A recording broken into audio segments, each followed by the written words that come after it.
नमस्कार दोस्तों, आप सबका अपने ही यूट्यूब चैनल में बहुत बहुत स्वागत। हम इस चैनल में बीएससी एमएससी के प्रत्येक टॉपिक को हिंदी इंग्लिश प्रोवाइड करते हैं, साथ में नोट्स बना देते हैं ताकि आप एग्ज़ाम में लिखकर अच्छे मार्क्स प्राप्त कर सकें। यही बताते हैं आपके एग्ज़ाम में किस प्रकार से क्वेश्चन पूछे जाते हैं। ओके, और आज हम इस लेक्चर में जो एग्ज़ाम की दृष्टि से इम्पोर्टेंट है, आज हम इसमें डिस्कस करेंगे अवमंदित आवर्ती दोलक के उदाहरण का हम पार्ट 2 वीडियो डिस्कस करेंगे। अल्प अवमंदन के साथ धारा मापी।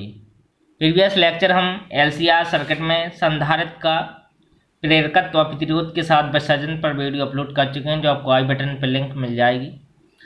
हम इस लेक्चर में अल्प अवमंदन के साथ धारा मापी पर डिटेल से डिस्कस करेंगे। हम इस लेक्चर में बहुत कुछ बताने वाले हैं, इसलिए आप लेक्चर को शुरू से अंत तक ज़रूर देखें। मेरी आपसे छोटी सी रिक्वेस्ट, यदि आप चैनल में नए हों तो चैनल को जरूर सब्सक्राइब कर लें और नए वीडियो को नोटिफिकेशन पाने के लिए बेल आइकन को भी दबा दें। तो चलते हैं अपने टॉपिक की ओर।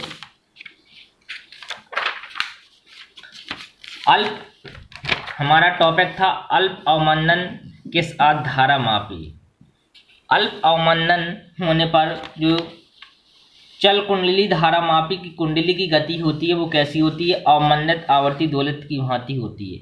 अब हमें जानना है, एक शब्द आ गया अवमंदित आवर्ती दोलित की, तो अवमंदित आवर्ती दोलित क्या है वो जान लेंगे। प्रीवियस लेक्चर पर अपलोड कर चुके हैं, जो आपको आई बटन पर मिल जाएगा। अवमंदित आवर्ती दोलित एक ऐसा दोलित होता है जिस पर प्रत्यानयन बल के अतिरिक्त एक और बल लगता है। वो कौन सा बल? अवमंदन बल। मतलब दोलित जिस माध्यम में गति करता है, दोलित जिस माध्यम में गति करता है उस माध्यम द्वारा उस कण पर एक और बल लगाया जाता है। यदि वायु जल में करेगा तो श्यान बल लगेगा, माध्यम द्वारा कण पर सतह पर करेगा तो घर्षण बल लगेगा। तो दोलित पर अर्थात कण पर माध्यम द्वारा एक बल लगाया जाता है, श्यान बल अथवा घर्षण बल, जिसे हम अवमंदन बल कहते हैं। अवमंदन बल की दिशा होती है वो हमेशा कण की गति की दिशा के विपरीत होती है। जब कण की दिशा के विपरीत होगी तो कण की गति की होगी वो धीरे धीरे क्या होती जाएगी? घटती जाएगी। कहने का मतलब जो दोलित के कंपन के आयाम हैं वो क्या धीरे धीरे घटता जाता है। अर्थात जो कंपन का आयाम है वो समय के साथ चरघातांकी रूप से घटता है, जिसे हम अवमंदन दोलन बोलते हैं। तो चल कुंडली धारा मापी की कुंडली की गति कैसी होती है? अवमंदित आवर्त गति। अवमंदित आवर्त गति का मतलब समझ गए हैं, जिसके कंपन के आयाम समय के साथ चरघातांकी रूप से घटते हैं। ओके, यदि जो चल कुंडली धारा मापी में कुंडली में विक्षेप डिफ्लेक्ट्स हमने मान लिया कितना है? थीटा है। आप देख रहे हैं, आप किसी भी टॉपिक को यदि फिगर की सहायता से या ग्राफ की सहायता से सीखें तो आप उसे ज़्यादा समय तक लर्न कर सकते हैं। तो इसलिए मैं चित्र की सहायता से समझा रहा हूँ। ये क्या है? मूविंग कॉइल गैल्वेनोमीटर, चल कुंडली धारा मापी। ये आप कुंडली देख रहे हैं और ये कुंडली हमने तार की सहायता से ये हैंग काटी लटका दी। ये तरंग आधार से एक सरस के तरंग आधार से बना, दूसरे सिरे पर तार के कुंडली है। ओके, इस कुंडली जो चल कुंडली धारा मापी में कुंडली है, जो कुंडली में विक्षेप कितना? थीटा। ओके, जैसे जो कुंडली है मान लो इस प्रकार से, इसमें थीटा विक्षेप, इस प्रकार से हम थीटा विक्षेप करें। इस प्रकार से जब थीटा विक्षेप कर देंगे तो इस कुंडली पर 3 बल युग्म कार्य करेंगे। पहला बल युग्म प्रत्यानयन बल युग्म।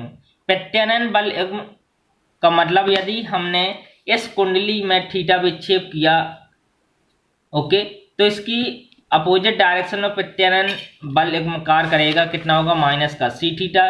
सी क्या होगी? इस तार की ऐंठन दृढ़ता, अलग अलग तार की अलग अलग ऐंठन दृढ़ता होती है। तो और दूसरा जड़ती बल आघूर्ण, जो जड़ती बल युग्म होगा I d2 theta upon dt square. I क्या है?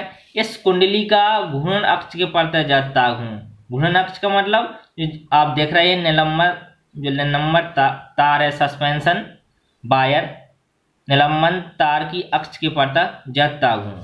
और तीसरा जो अवमंदन बल minus D R D theta by D T. Minus क्या है, हमेशा जो अवमंदन बल होता है वो गति की दिशा की विपरीत लगता है, इसलिए माइनस चिन्ह रिप्रेजेंट करता है। ओके, आर क्या है, अवमंदन गुणांक है। तो इस प्रकार यदि चल कुंडली धारामापी की कुंडली में विक्षेप थीटा है तो कुंडली पर कितने बलयुग्म कार्य करेंगे, 3 प्रत्यानयन बलयुग्म माइनस का सी थीटा, जति बलयुग्म और अवमंदन बलयुग्म। तो साम्य अवस्था में देखा जाए तो इस कुंडली की गति का समीकरण क्या होगा, तो कुंडली की गति का समीकरण जो जति बलयुग्म होगा वो प्रत्यानयन बलयुग्म और अवमंदन बलयुग्म के बराबर होगा। कहने का मतलब प्रत्यानयन बलयुग्म हमेशा विस्थापन की दिशा के विपरीत लगता है और अवमंदन बल गति की दिशा के विपरीत लगता है। तो साम्य स्थिति में जो जड़ती बलयुग्म है वो प्रत्यानयन बलयुग्म और अवमंदन बलयुग्म के जोड़ के बराबर होता है। बराबर का तो हमारा कुंडली की गति का समीकरण आ जाएगा। दोनों पक्षों में आई से भाग दे देंगे, पक्षांतर कर लेंगे, तो कुंडली की गति का समीकरण कितना आ गया, D two theta upon D T square plus R upon में I D theta by D T plus C upon में आई इंटू थीटा इक्वल 0। समीकरण 1 दे दिया। हमने मान लिया आर अपॉन में आई इक्वल 2b है और सी अपॉन में आई इक्वल n स्क्वायर है। तब कुंडली की गति का समीकरण क्या होगा, D two theta upon D T square plus 2b D theta by D T plus n square theta equal 0। समीकरण 2 दे दिया। तो समीकरण 2 आप क्या देख रहे हैं कि जी अवमंदित आवर्ती दोलक के समीकरण जैसा है। जो प्रीवियस लेक्चर पर जा रहा था आपको आई बटन पर लिंक मिलेगा कि अवमंदित आवर्ती दोलक का जो अवकल समीकरण था वो सिमिलरली इसी प्रकार से था। ओके, तो ये हमने अवमंदित आवर्ती दोलक के समीकरण जैसा है, ये समीकरण जो समीकरण 2 है इसका हम सॉल्यूशन भी फाइंड उसमें किया था, अवकल समीकरण का हल। ओके, यदि अवमंदन अति अल्प है, मतलब अवमंदन अति अल्प का मतलब जो b की वैल्यू है वो स्मॉल n से बहुत कम है, तब हमने वैल्यू पुट कर दी। b की वैल्यू इधर से कितनी आ जाएगी, जो हमने लेट किया था तो b की वैल्यू r अपॉन में 2i, n की value square root of c upon में i, तो स्मॉल r की value less than 2 square root of i into C. तो कुंडली की गति कैसी होगी, दोलनी गति होगी। तब ऐसे धारामापी को हम क्या बोलते हैं, प्रक्षेप्य धारामापी बैलिस्टिक गैल्वेनोमीटर।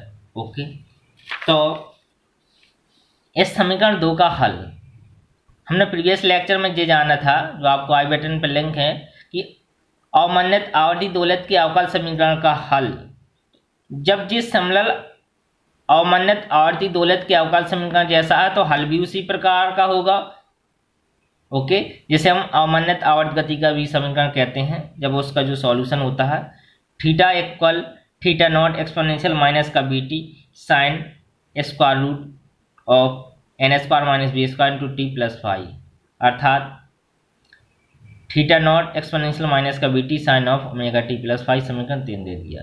आप इसमें जो टर्म ये देख रहे हैं थीटा नॉट एक्सपोनेंशियल माइनस का बी टी, ये कुंडली के कोणीय दोलनों का आयाम है, जहां जो थीटा नॉट है जो शून्य अवमंदन होने पर दोलन का आयाम है।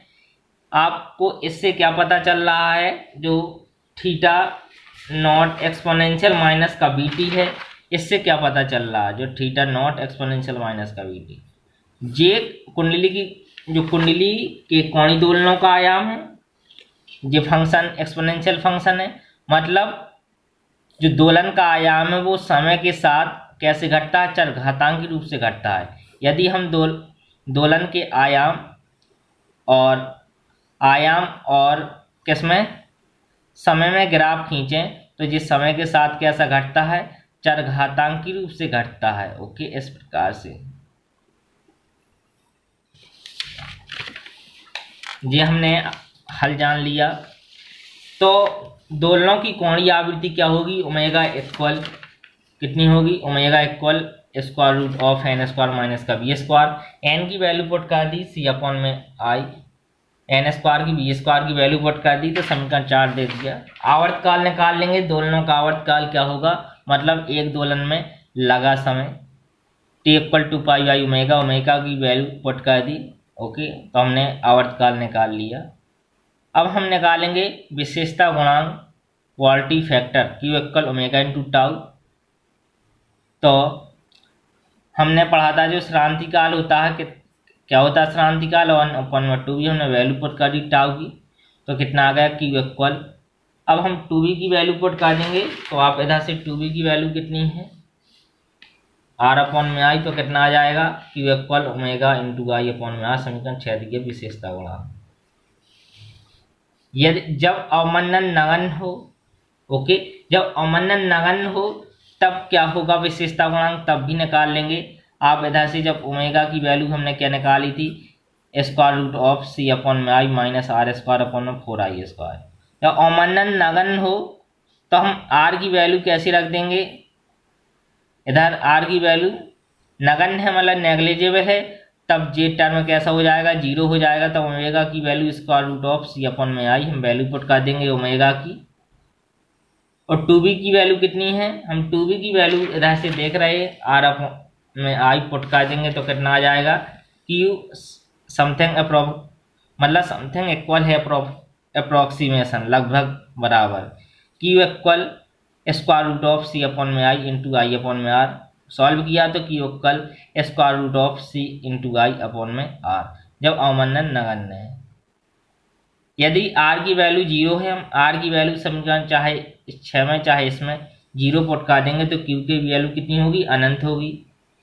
ओके, तो इस ये आइडियल केस में आदर्श परिस्थिति में जब अवमंदन शून्य तब जो क्वालिटी फैक्टर विशेषता गुणांक का मान कितना होता है, अनंत। यदि अवमंदन शून्य होता है तब विशेषता गुणांक का मान अनंत होता है।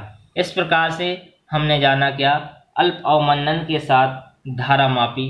उम्मीद करता हूँ समझ में आ गया होगा। नेक्स्ट और यही बताइए वीडियो कैसा लगा, आपसे मिलते हैं नेक्स्ट वीडियो में। बहुत बहुत धन्यवाद।